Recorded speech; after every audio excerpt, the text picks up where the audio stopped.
प्रणाम, हम शिवनाथ। अभी अपने सुन रहा बानी शिक्षा तथा संस्कृति मंत्रालय मध्य प्रदेश के सहयोग में कक्षा 9 से लेके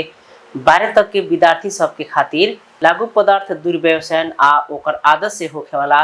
खराबी के संबंध में तैयार कल गए रेडियो कार्यक्रम बूझे वाला बात। ई कार्यक्रम अपने पर्सा के Narayani FM 103.8 megahertz, Indreni FM 97.6 megahertz आ रेडियो पोखरिया 105.8 मेगाहर्ज पर अपने एक के साथ सुन सकता रही। अभी मध्य प्रदेश में लागू पदार्थ दुर्व्यवसायन एगो बड़का समस्या के रूप में बा। खास करके स्कूल में पढ़े वाला लड़का लोग भी एक आदत से मजबूर हो जाता आ एमे फंस जाता। यही विषय में हमनी के बातचीत करें। साथे लागू पदार्थ दुर्व्यवसायन में पढ़ला के बाद पुनर्स्थापना केंद्र में कैसे जा सकल जाता, पुनर्स्थापना केंद्र के भूमिका का हो सकता, ई विषय में आज हमने के ई श्रृंखला में थोड़ा चर्चा करें सन, ओकर प्रक्रिया के बारे में बात करें सन। और आज हमने संगे बातचीत करे के खातिर बानी सानो पहिला सामुदायिक पुनर्स्थापना केंद्र के कार्यक्रम संयोजक बानी भाजू राउत कुर्मी, वहाँ से हमने के बातचीत करें सन। जी, कार्यक्रम में अपने के स्वागत बा। जी नमस्ते। सबसे पहले सामुदायिक पुनर्स्थापना केंद्र, सानो पहिला सामुदायिक पुनर्स्थापना केंद्र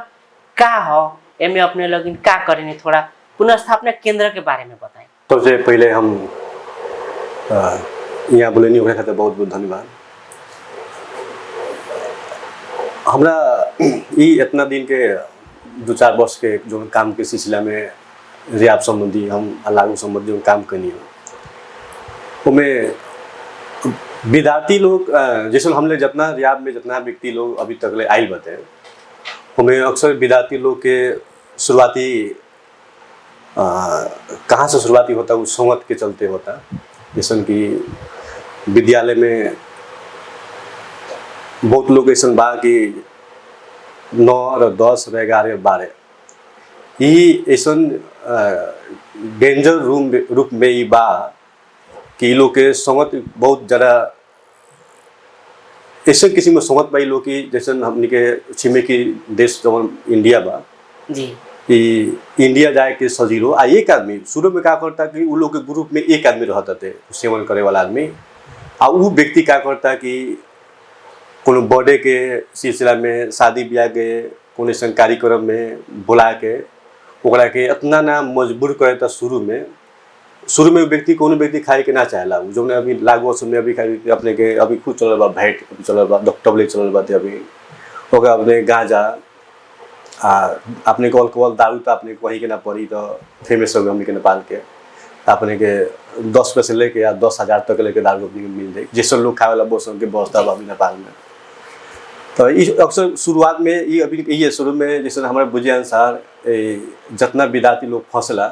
तो शुरू में जब बारात अभी जाला अभी बारात में साथी भाई के संगत में जब शादी ब्याह होता थे तो वो में बहुत लहलाई में फंसला लोग। बर्थडे में ज़बरदस्ती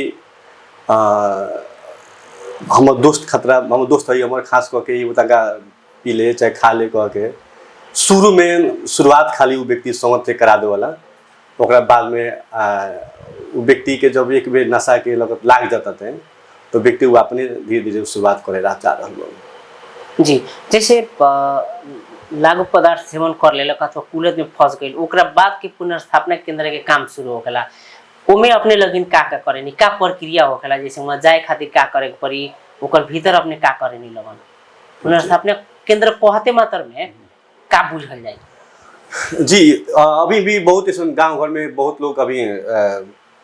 डर के माहौल बुझेला। पुनर्स्थापना केंद्र कहते मात्र वहाँ गैला के बाद में अभी अक्सर मध्य में कति सुने नहीं समझ के चाचा लोग चाहे भाई लोग दाई लोग बा लोग के कति कहना बाकी वहाँ चाउर और गेहूँ बिनवा वाला लोग तो तूड़ी छीट के बिनवा वाला लोग तो जाली चलनी में वहाँ गिनवा वाला लोग कह के तो चम्मच से ड्राम में पानी डलवा वाला लोग और कोई हो थोड़ी तो के बात ना कहो हमनी में वैसा ना होला कौन से किस्म के। अब सबसे पहले क्या होला कि कोनो ऐसी लागू के चपेटा में यदि व्यक्ति कोनो पड़ गए बाते तो घर के गार्जियन के सबसे पहले ओकरा के काउंसलिंग कइल बुझावल बहुत जरूरी होला। काहे तो उस व्यक्ति आवे के मानी ना ओकरा तो जबरदस्ती मानता नहीं रात के समय में चाहे फका के चाहे बुझा के चाहे 2-4 आदमी ले जाके ओकरा पकड़ के लिया जाला ओकर लिगेले के पहले उ जौन गार्जियन जौन होला ओकर बाबू और माई चाहे ओकर परिवार चाहे ओकरा बड़ी बुझावल जरूरी होला कि वहाँ ले जैसे हम करम से कथी कथी कर सकता है हमनी के। तो सबसे पहले उनकरे के बुझा दे से हमनी के काम करे में सजिलो हो जाला। हमनी के सबसे पहले हमनी के बुझावनी से आ जे ना बुझ सकेला तो उनकरा के हमनी के सुविधा के माध्यम से रिक्वेस्ट करने से अपने हमने पूरा स्थापना केंद्र में आई आ सबसे पहले यहाँ सेवेरे से लेके सांझ तक कथी कथी होला करके पहले एक बारे में बुझ दी जी ओकरा बाद में अपने पूरा स्थापना केंद्र में रखें। तो इस हमनी के उ लोग के घर में जाके समाज में जाके उ लोग के टोल में जवन जाके हमनी के जवन समझावनी सन ई पूरा स्थापना केंद्र में आके हमनी के समझावनी से बहुत फर्क पड़ जाला। हमनी खास पूरा स्थापना केंद्र में जब आवला लोग हमनी के तो हमनी के सेवेरे 5 बजे से लेके 6 बजे कथी करी सन 6 बजे से लेके 7 बजे कथी होला। तो ये सब समझा दिला के बाद में उ लोग के विश्वास हो जाला कि हाँ ये हमारा बेटा यहाँ सेफ हो सकता। व्यक्ति के ऊपर भर पड़ेला। जैसे मानते पूरा स्थापना केंद्र में सब क्यों ना डाल सकता। जैसे मानता नहीं कि नजीक के आदमी खोजे के चाहेला उ लोग। जैसे मानता नहीं हम भाजीराउत कुरी बानी, जैसे राजकुमार तमांग जी बानी, ऐसे बहुत हमने के स्टाफ बा लोग पुराने लोग बात है। तो उ लोग पे विश्वास कर पूरा स्थापना केंद्र तो ठाव बा उ स्थापना केंद्र अपने अपने स्थापना हो वहां भी अपन लड़का सुरक्षित बा कि ना कभी अनुभूति भइले पर लोग राखेला। हां उ व्यक्ति के भर पड़ेला। जैसे मानता नहीं कि केहू वहां पूरा स्थापना में डाली काहे कह के जी जब भाजू पटेल जैसे भाजूरात कुर्मी बा जय राजकुमार जी बारन से हमने पूरा स्थापना करके टीम बा उ टीम पर पहले विश्वास करे कि व्यक्ति संचालन कौन पूरा स्थापना के कितना पुराना संचालन बाटे ई संचालन करे वाला रियाब के व्यक्ति कौन कौन व्यक्ति संचालन कर रहल बा ई एक प्रोग्राम के दे रहल बा कह के एक अभिभावक कौन बा ई संस्था के उ बुझल बहुत जरूरी है। उ बुझला के बाद में गर्जियन लोग तैयार हो जाला कह के ई संस्था पुरान बा यहाँ आज तक ले कोनो ऐसा रिकॉर्ड खराब नहीं के बल सबसे पहले गर्जियन के कन्विंस कइल बहुत जरूरी होला पूरा स्थापना केंद्र में। जी जैसे पुनर्स्थापना केंद्र में एगो केहू के आदमी के राखे को हुई तो ओकरा खातिर उ व्यक्ति का करे के पड़ी ओकर गार्जियन का करे पड़ी अपने लोगन के कैसे संपर्क करी अथवा कोनो विधि प्रक्रिया बाकी का बा ऐसे ही अपने लोगन लिया के रख देवनी। देखिए हमनी के सबसे पहले का बोला कि हमनी के पुराना भइला के चलते जैसे उहे गांव के कुछ लोग रहेला जैसे प्रत्येक गांव के 2 4 5 आदमी हमनी के रियाब में बैठल रहेला। तो उ लोग से माध्यम से कांटेक्ट भी करे लोगो फैमिली कथी वाला गार्जियन लोग का कहला कि फलना के बेटा गई रहे तो ओकर नंबर बा फलना संस्था के नंबर हुई तो हमें दी कह के। अच्छा बहुत लोग सुनले रहला कि फलना रियाब साल पहले के रियाब कहाँ बा कह के तो पता कह के बहुत लोग यहाँ वाला बहुत लोग फोन नंबर मांग के बतियाला फोन नंबर कह के हमनी के जो फोन पर बहुत लोग के फोन पर हमनी के समझा देनी सब बात। यदि फोन पर आदमी ना समझ सकला तो हमनी के बुलावल तो घरे तले पूजा नहीं सन। कुछ ऐसे लोग बाकी ठाव देखे के चाहला जी हमें बुआ सूती कहवा ओको सूते के व्यवस्था कैसन बा उसमें टॉयलेट कैसन बा किचन कैसन बा खाने के व्यवस्था कैसन बा वो व्यक्ति खुद यही जन बोला के हमनी के दिखा देवे सन तब वहाँ बैठा के समझा से प्रोग्राम के बारे में। अपने लोगन के तो पुराना भी बाटे कहानी है अपने लोगन के अनुभव से भी बुझल जा सकता कि हाँ अपने लोगन के व्यवस्थित बाटे वैसन कोनो किस्म के उदाहरण कि हे किस्म के आदमी आई रहे ओकरा के हमने के एकदम बढ़िया बना के सुधार के माने लागू पदार्थ सेवन वाला एकदम ना ओकला कि ना जाए वाला स्थिति में ना चले वाला स्थिति में रहे लेकिन ओकरा के भी हमने के सुधार के भोजपुरी में कहल जान सुधार के बैठा देनी लगन वैसन कोनो सुनावे वाला घटना बा अथवा उदाहरण। अब देखिए सर हमें बहुत ऐसा अपने के हम टाइम दे तो हम डोटे लेके आ जाती अपने के बहुत लोग हमने के वहाँ से सुधार के हमने के बहुत लोग हमने के जैसे सिक्योरिटी गार्ड में खुद सुन जाके हमने सिक्योरिटी गार्ड में नौकरी लगा दिलवाई सन कि उनका फैक्ट्री में नौकरी लगा दिलवाई सन। ऐसे कि हमने के 5-7 आदमी के एक वर्ष के भीतर में हमने के अपनी पहल करके रिक्वेस्ट करके क्या करी सन। बहुत लोग क्या होता कि हमने के 3 महीने 4 महीने रियाब में रहत लख अब बाहर निकलने के बाद में उहे संगत पड़ला के चलते क्या करते फिर रिलीफ होते लख हुए। तो हमने के आइडिया देनी सन घर के गार्जियन के हमने कहनी सन रिक्वेस्ट करनी सन कि आपने क्या करी कि 6 महीना रख देनी अपने का आर्थिक स्थिति को बात पैसा अपने मत दी लेकिन 6 महीना आवे रखिए एकरा के भीतरे से नगीता निके मन तो नगीता पासपोर्ट टोटल तैयार करके आगे विदेश करे के उ लोग प्रस्ताव रखते हैं कि विदेश पेटर्न से कैसे ले कह के। तो हम कहीं देश अपने चॉइस करी अपने एजेंट अपने तैयारी करी बाकी काम करे के हमने तैयार भाई से कह के जैसे हम भीतर से लेके हमने क्या करी हमने के पासपोर्ट बनवा दम सन संग लेके आम सुन के ओके बाद में उनका लिया के हमने के काठमांडू जाके हमने जो चेक होला मेडिकल चेक करा दम सन हमने के एयरपोर्ट तक ले पुआ देवनी सन वो व्यक्ति जाके अभी विदेश में बढ़िया पैसा कमाता लोग आप फैमिली संगे पैसा पठाओ लोग आप विदेश से भी हमने लगे फोन करा लोग आप फैमिली बहुत खुश हो के हमने के जैसे हम लोग के पर्व में हमने के मिठाई उठाई भी लेके आवा लोग हमने के रियाद में बहुत खुशी लागल। वैसन केहू विदेश से गइल वैसन बा लोग उदाहरण गोपी राखी कोई तो नाम नहीं रख सकत जैसे हमनी के जैसन रिजवान खान कह के रहे हमनी के जी लाले परसा के एगो एगो मतलूब कह के रहे वो भाई एगो अभी तमांग भाई के रहे ओपन हुआ हमारा मिस्टेक हो तमांग भाई रहे उसमें बहुत ऐसा आदमी बा कि 5-7 आदमी हमारे थी बा नाम बा हमरा बा लोग विदेश में बढ़िया पैसा कमाते लोग बढ़िया पैसा पढ़ाव रहा घर में अभी अच्छा समीर कह के वो भाई रहे वो लोग रिहैब सेंटर में बैठ के वहाँ से मतलब अपन फिर पहल का जैसा जीवन बिता के विदेश में कमाता लोग जी अब थोड़ा मतलब भीतर के का होखेला ओकर भीतर के क्रियाकलाप का होखेला जैसे वो लोग के सवेरे के ड्यूटी का हो सांझ के दिन के उनमें का करल जाए एक्टिविटी देखिए गर्मी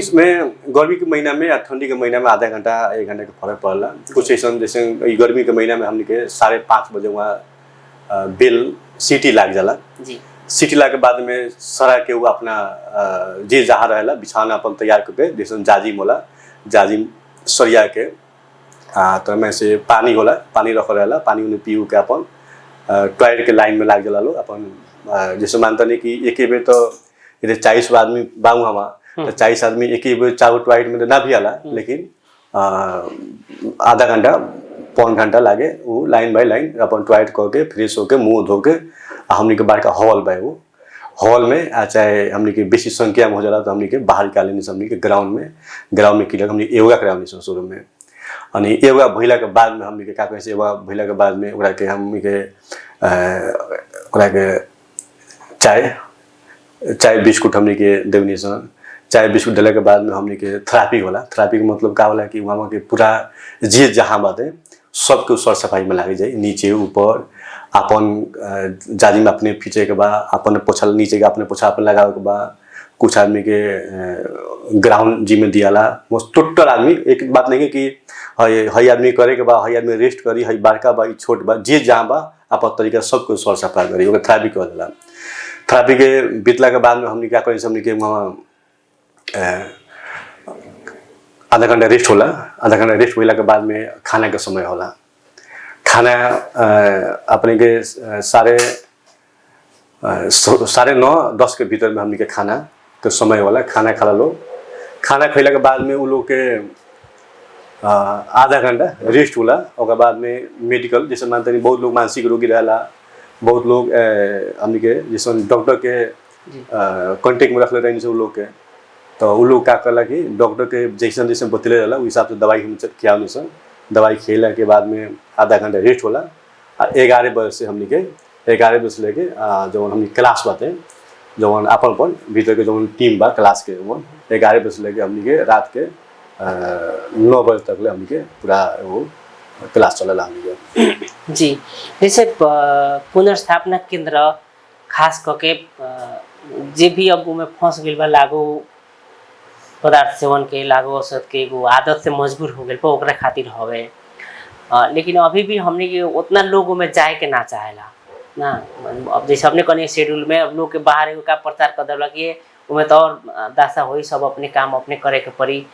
लेकिन ई कितना भूमिका बा लागू औषध के नियंत्रण करे के खातिर एकरा से बचे के खातिर रिहैब सेंटर सब के कितना भूमिका बा देखिए सर का बात बा कि में रिहैब के जो प्रोग्राम बाते ना जी वो इतना मजा के प्रोग्राम बाते लेकिन हम नाम ना लें कुछ व्यक्ति रिहैब खोल के सुधार करने के नाम में कितना ना दुर्गंध फैला दिला कि समाज में व्यक्ति डरा जाते रिहैब में डाले से पहले कि हमारे बच्चा वहाँ सेफ रही कि ना रही जैसे मानता नहीं कि बहुत अपने बाल बच्चा के लोग दुलार से माया प्रेम से रखले रहे लोग घर में वहाँ गई लगा शोषण दमन हुई कि वहाँ रात दिन पिटाई हुई कि वहाँ खाना मिली कि ना मिली बहुत लोग बाहर में पर्चा होला वो मार खियाल लोग तो फला तकारी खियाल लोग वहाँ बड़ी शोषण दमन होला वहाँ कह के तो अब दूसरा रिहैब में होला कि ना होला हम पता नहीं के लेकिन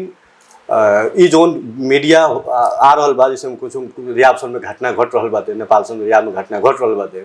वो घटना के आधार पर लोग बहुत डरा गए बा रिहैब में डाले के नहीं के चाह सर लेकिन लागू चपेटा में जो नशा के चपेटा में फंस बा ड्रग्स यूज में चपेटा में फंस बते रिहैब बाइक कोनो विकल्प नहीं के ओकरा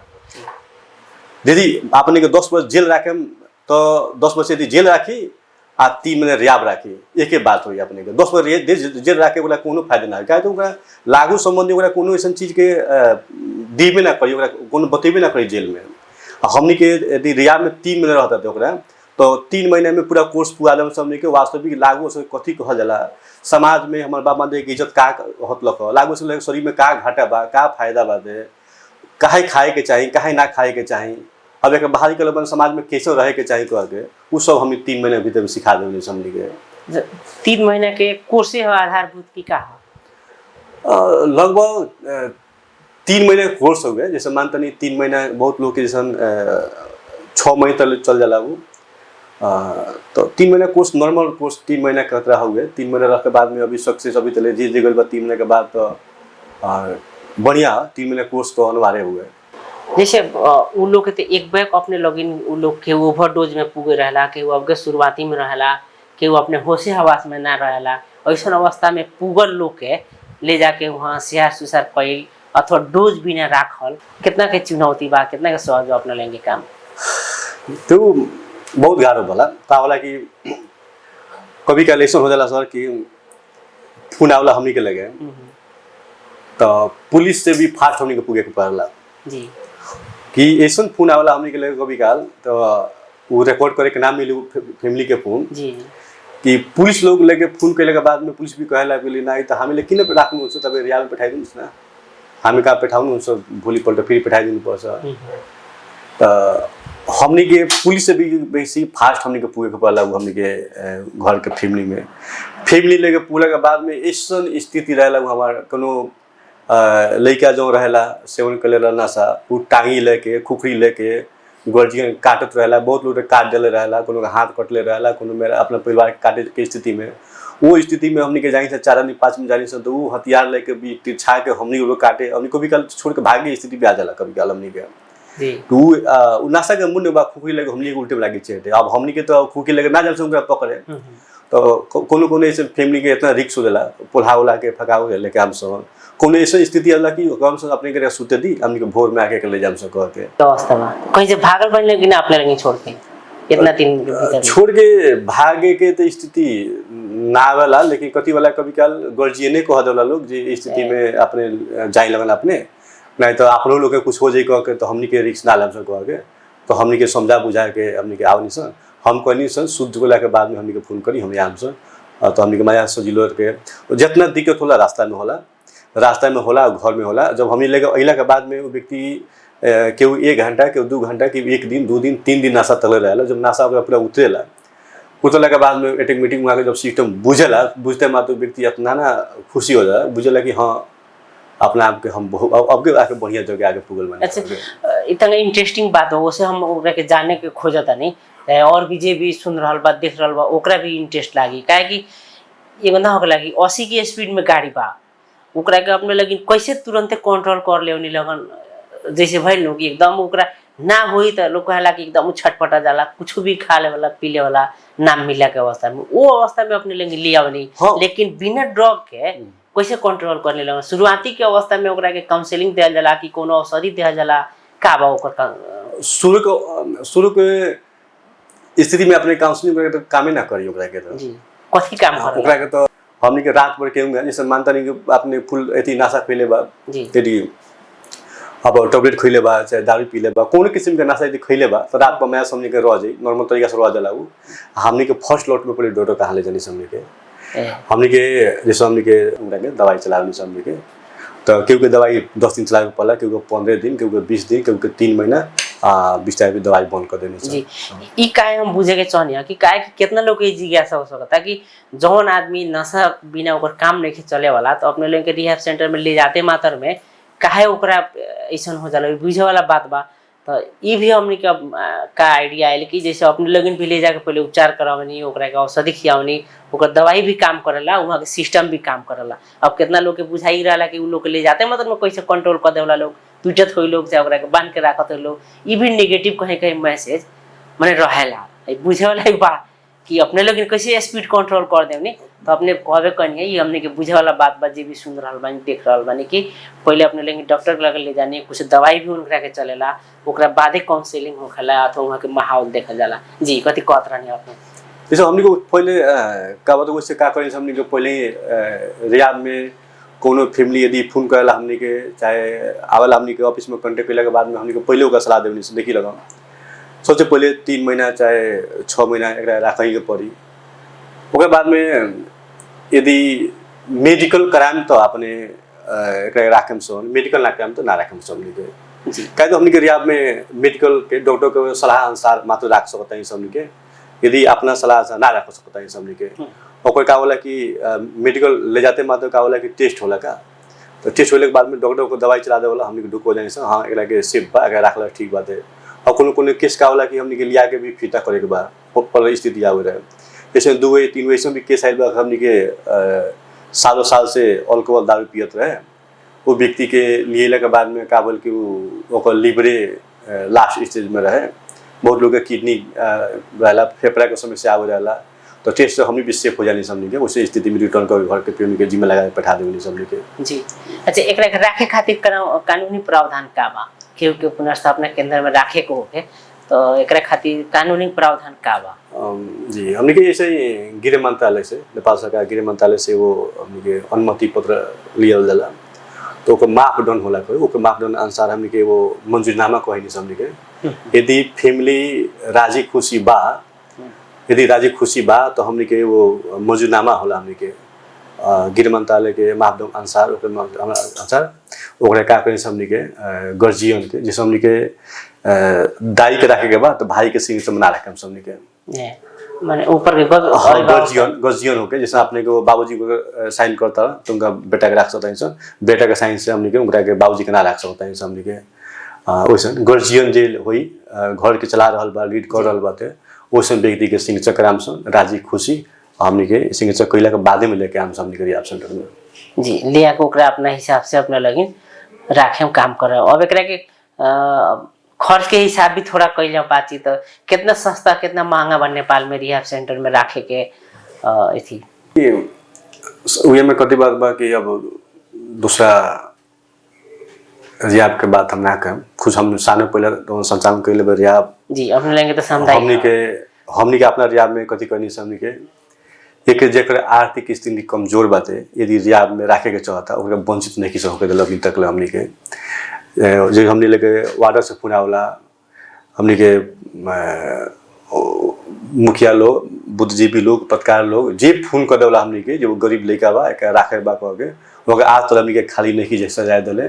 वर्षों कहाँ समस्या हो जाला जो मेडिकल जो होला न दवाई को चला के आखिर तो ट्रीटमेंट तो फ्री कर देनी हमने के तो उससे हमने के साल में 22 हो 30 हो 32 हो हमने के फ्री हमने के उपचार होते रहला हमने भी अभी नहीं कहे अपने के रेडियो के माध्यम से कहते नहीं हम यदि समाज में केहू आर्थिक स्थिति कमजोर बा समाज में चाहता उपचार लेवे के तो हमने के सालों पहले दल संचालित व्यवस्थापना केंद्र में कांटेक्ट कैला सोई हमने के उपचार देवे के तैयार बा कितना आदमी अभी बाटे अपने के रिहाब सेंटर में हमने के अभी 34 आदमी 34 आदमी कितना के क्षमता हो सीधा 50 आदमी के 50 आदमी की माने कि 50 आदमी तक ले अपने वहाँ रख सकता नहीं कार्य क्षेत्र अपने लेंगे पूरा मध्य प्रदेश अथवा कुछ तोकल बाकी कहीं के भी लोग रह सकता वैसे कोई बात नहीं के जैसे हमने तो अभी तो नेपाल भर के में जैसे काठमांडू के जनकपुर के नेपालगंज के हेटौडा के आदमी बाहर में लगे ओकर बाद में कुछ चकिया के मोतिहारी के सिवान के भी आदमी बाहर में लगे अच्छा अपने देश से बाहर के भी लोग बा हाँ रखल भाई हमने का भी तो हमने के वो का करी हमने के पुलिस के जैसे हमने के जरिया में राखे पहले का डाटा हमने के 6 महीने में साल भर में डाटा हमने के पुलिस के पठाओ चाहिए सर जी कि व्यक्ति हमने लेकर रियाद में बाहर हो के कौन व्यक्ति बा ओकर बैकग्राउंड का बा ई सब पठावत रहे वैसे हमने के सेव हो गया अच्छा एकर अनुगमन मूल्यांकन कहीं से होखेला कि ना अपने लेंगे रियाब सेंटर पुनर्स्थापना केंद्र के तो खास तो यो अनुगमन तो सीडीओ जिला प्रशासन कार्यालय के माध्यम से ई होला कह के अनुगमन तो होता होला पटक अनुगमन होला वाला जाला वैसे अनुगमन लेटो होला तो हम आपन रिक्वेस्ट करके हम बुलावनी सन सराही हमने के अनुगमन करी का टूटी बा कमी कुंजी बदल सलाह सुझाव दी ऐसे ही हमने के राजनीति करे वाला लोग के पत्रकार साहब लोग के चाहे बुद्धिजीवी लोग के नौकल आदमी के बुला के हमने के सलाह सुझाव लेते रहनी समझ के रियाब संबंधी अपने लगन आई कोनो कमी कमजोरी तो सलाह सुझाव दी कह के जी अब ई अपने रिहाब सेंटर चलावता नहीं अथवा व्यवस्थापन कर रहल बानी चलाओ से भी ई सब चीज देखला पर हमने के जौन अभिभावक के बच्चा, जौन अभिभावक के लड़का ऐसन में पड़ता, ओकरा पर का गुजरत हुई अपने बहुत नजदीक से देखतानी, अपने उ लोग के दुख दर्द देखतानी। का कहेम हमने के किशोर अवस्था में जे रहल बाटे, शुरू में तो ये लोग के एकदम माने एगो ना होकर सिंपल चीज बुझात हुई, लत फंसे से पहले, लत लागे से पहले, वो लोग के का कहेम, का संदेश दे हम अपने, कैसन चीज भाई? तो खुद हम अपने गांव से आवनी जानी जी, बाजार में ना रहनी, अपने गांव से गइला के मतलब कथी होला कि डेली के डेली हम 5 7 8 10 गांव घूमे तनी हम। तो हम तो ऐसन चीज देख रहा बानी लागू औसत के जो चपेटा में युवा पड़े जा रहा बाटे, आ जितना स्पीड में बढ़ रहा भाई कि आओदो दिन में अपने के अभी भी जाए कोनो गांव में, अभी गांव ये जाम तो रात के 10 बजे के बाद में एको लोग बढ़िया ना भेटाई अपने के। बढ़िया मतलब श्रेय में जाए देखें तो रास्ता में कुछ जगह ऐसे ऐसे ठाव में लोग ग्रुप भेटाई 10 गो 20 गो 30 गो के। अब प्रत्येक गांव में कोनो ऐसा गांव बाचल नहीं कि अपने 100 गो 150 50 गो युवा नहीं के कह के यदि 50 हो बाटे इस साल में युवा तो आगा साल 150 हो जाए, अगला साल 200 हो जाए, ओकर बढ़े की स्पीड अभी स्पीड में बाटे लेकिन ओकर कम नहीं के कह के। अब एमे ऐसा चीज बा कि आज हमारे बुआ ठीक बात है, जैसे आपने 10 दिन खाते के गई नहीं अपने घर सब निमन बा, बुआ के समझा गई नहीं कोनो कामे सबसे काम चलबनी काठमांडू अपने चलबनी चाहे कहीं चलबनी अपने पहले के बाद में अपनी क्यों मत सोचो कि हम लेकर सेफ बा कह के, हम लेकर बढ़िया बा कह के एक हफ्ता बढ़िया रख हुए हम बेटा उस चक्कर में ना पड़ सकता हो लागू के चपेटा में ना पड़ सकता हो के मैं ढुक होके बैठल कोनो जरूरी नहीं के। यदि अपने के एक दिन में 2 दिन में 3 दिन में अपने के कोनो बेर अपने के लेकर चपेटा में लागू के चपेटा में पड़ सकता कह के, तो ओकर एक ही उपाय बा कथी बा, उपाय अनेकों बा लेकिन हमरा बुझे अनुसार एक उपाय कथी बा कि जैसन अपने कोनो ऑफिस में काम करता नहीं, काम के जिम्मेदारी जैसे मानता नहीं अपने, जैसे अपने के लेगा के पढ़ावे के पिठावे नहीं, ओकर जैसे फीस दिले के अपने जिम्मेदारी मानता नहीं अपने, ओकर ड्रेस किने के अपने जिम्मेदारी मानता नहीं माने, तो अपने लेगा के चाल चलन उठना बैठना खवाई संगत ओकर आवे जाए के समय वो सब ध्यान देला के बाद में लेकर सेफ हो सकता।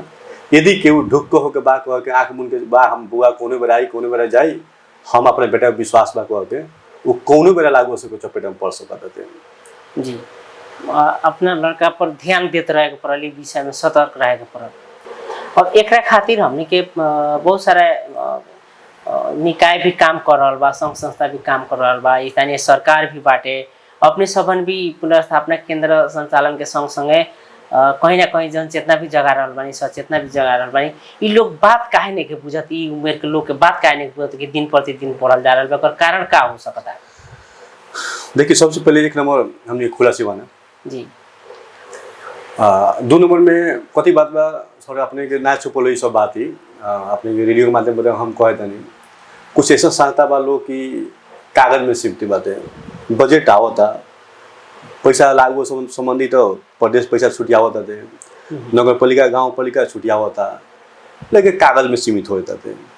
वो पर्दादर्शी नहीं के कि मानता नहीं कोनो गाँव पालिका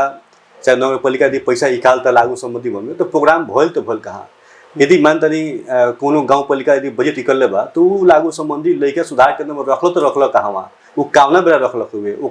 कामना बेटी के रियाब में रखलक हुए जब जन चेतना कार्यक्रम भल के तो कार्यक्रम भल को कहिया मीडिया में पत्रकार से करे के देखावे पड़ल, चाहे नगर पालिका गाँव पालिका बा प्रत्यक्ष देखावे पड़ल कहीं प्रोग्राम भइल बा कह के, तो कुछ प्रोग्राम ऐसा बा कि कागजे में सीमित बाटे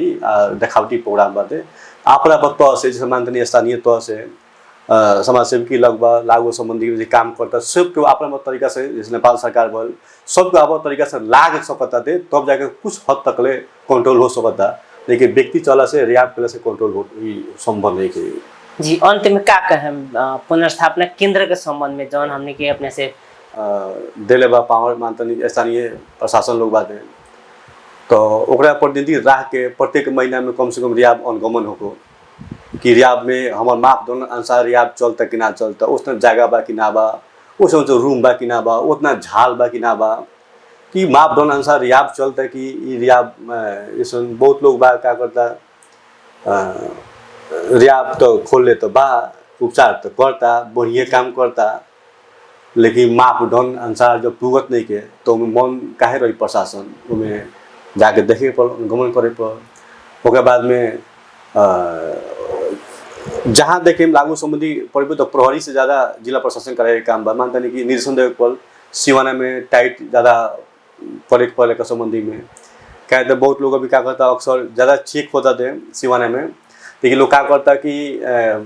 एक बाइक में 2 आदमी 3 आदमी बैठ के जाता लोग और पारी से खा के चलाता लोग को कानूनी नहीं के। यदि उन्हीं से खा के आवता थे तो पकड़े के थुना में रखे कानूनी नहीं के नेपाल में वो खलती में रख ले जेवली में रखी तो भी पकड़ के अपने मुद्दा चलाए थुना में पेट में थाली तो कौन उपाय पेट में खा के आवता उन्हीं से खा के आवता थे। अब दिन भर नाशा में रहता फिर नाशा टूट तो फिर चल जाता आप पारी जाके खा के आवता। तो रियाब संबंधी तो काम बहुत बढ़िया बा। कुछ हद समय कम से कम रोकथाम तो नेपाल के रियाब नेपाल में जितना रियाब बा कम से कम कुछ हद तक रोकथाम कैले बा खातिर बहुत बढ़िया बात बा। लेकिन व्यापक रूप में कुछ ऐसा लोग बा कि आर्थिक स्थिति साफा कमजोर बाटे गांव घर में जैसा ओकरा खतरा नेपाल सरकार प्रत्येक जिला में प्रत्येक ठाव में रियाब संचालन करी अपना माध्यम से तो ऐसा बहुत बढ़िया रही अपना निगरान में। नेपाल सरकार एकरा के झन एकरा के बजट छुटिया के एकरा के आदमी खटा के एकरा शूट सेंटर रह के